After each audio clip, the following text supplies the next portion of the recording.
Asegúrate de dar me gusta y suscribirte.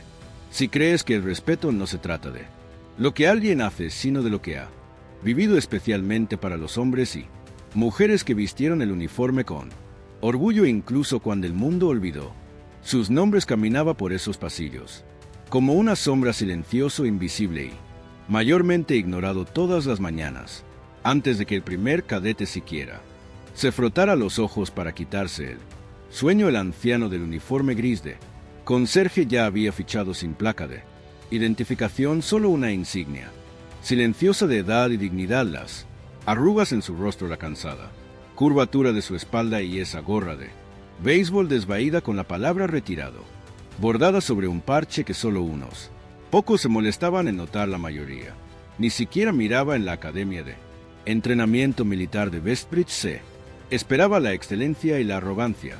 Era el idioma no oficial. Los reclutas provenían de suburbios elegantes y linajes militares, muchachos con expedientes limpios y botas aún más limpias, listos para mandar antes incluso de poder saludar correctamente. Se poneaban por los pasillos con bravuconería, como si estuvieran audicionando para la historia, y él era solo el conserje, el tipo que fregaba las huellas de sus botas del suelo de mármol y vaciaba la basura que contenía los vasos de café que alimentaban sus egos. Algunos de ellos se burlaban de él, no todos, pero suficientes. Se daban codazos cuando pasaba haciendo bromas lo suficientemente alto como para que él las oyera. Uno lo llamó sargento trapeador, otro le preguntó si se había perdido de camino al hospital de veteranos. Pensaban que era divertido, pensaban que era inofensivo, y como nunca respondía como seguía empujando esa escoba con el mismo ritmo tranquilo día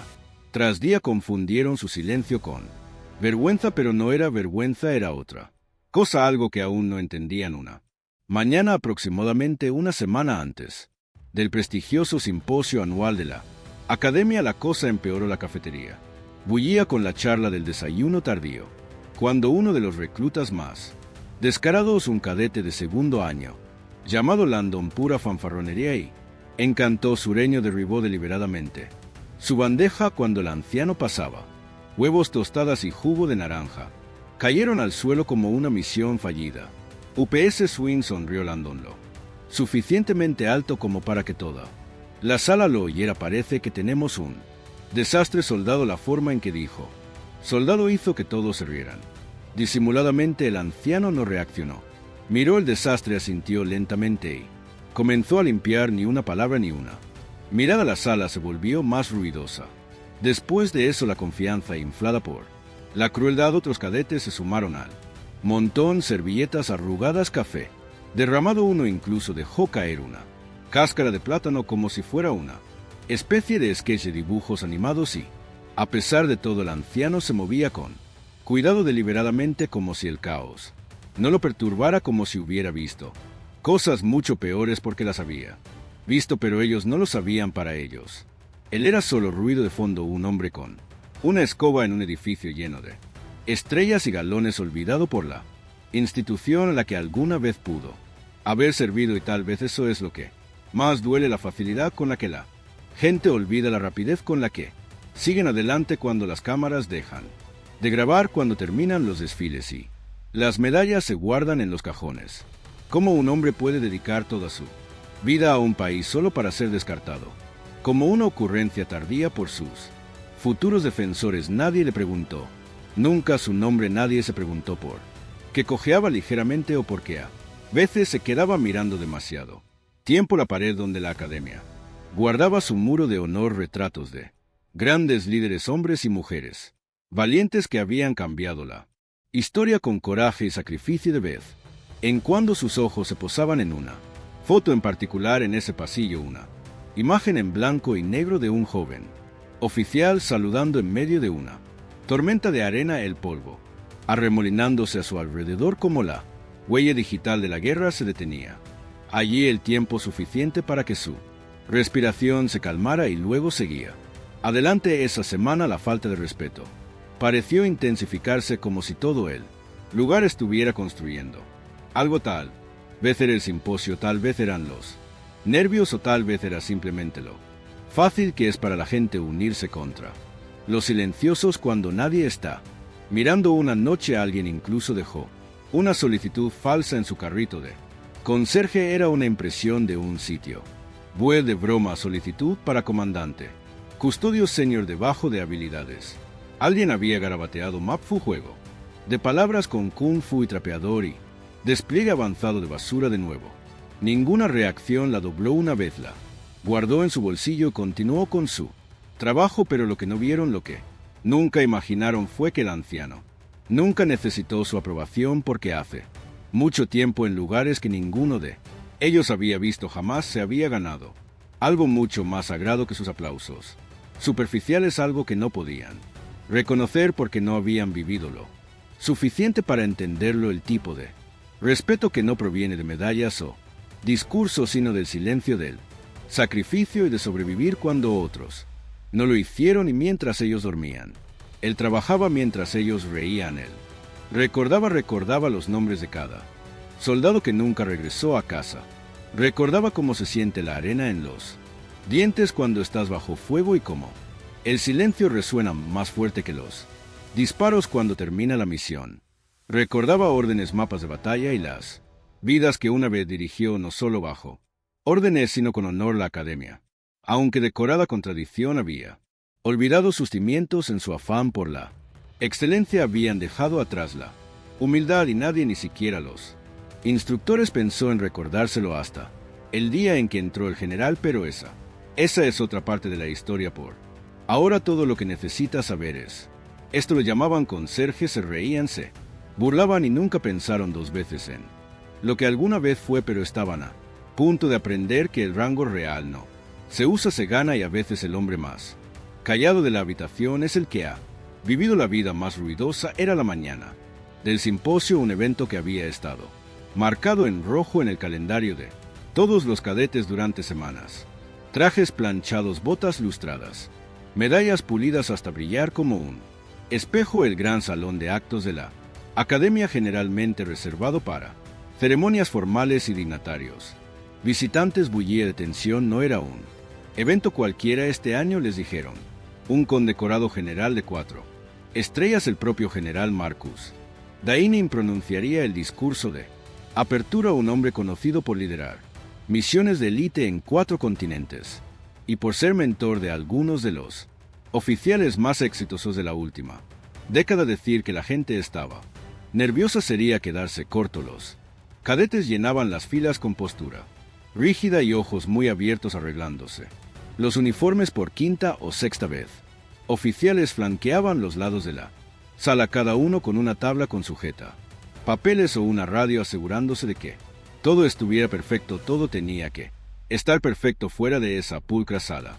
Apenas unos minutos antes del evento, el anciano conserje se movía por el pasillo con su carrito, como siempre con el mismo andar lento, la misma escoba apoyada a un lado, pero esta mañana se movía más lento de lo habitual. Se detuvo al final del pasillo, ajustándose el ala de su gorra de retirado, y luego miró hacia el salón de ceremonias donde resonaban las voces y se disponían las sillas. Su mirada se demoró de vuelta adentro. La sala quedó en silencio cuando las puertas dobles se abrieron y entró el general Dainin.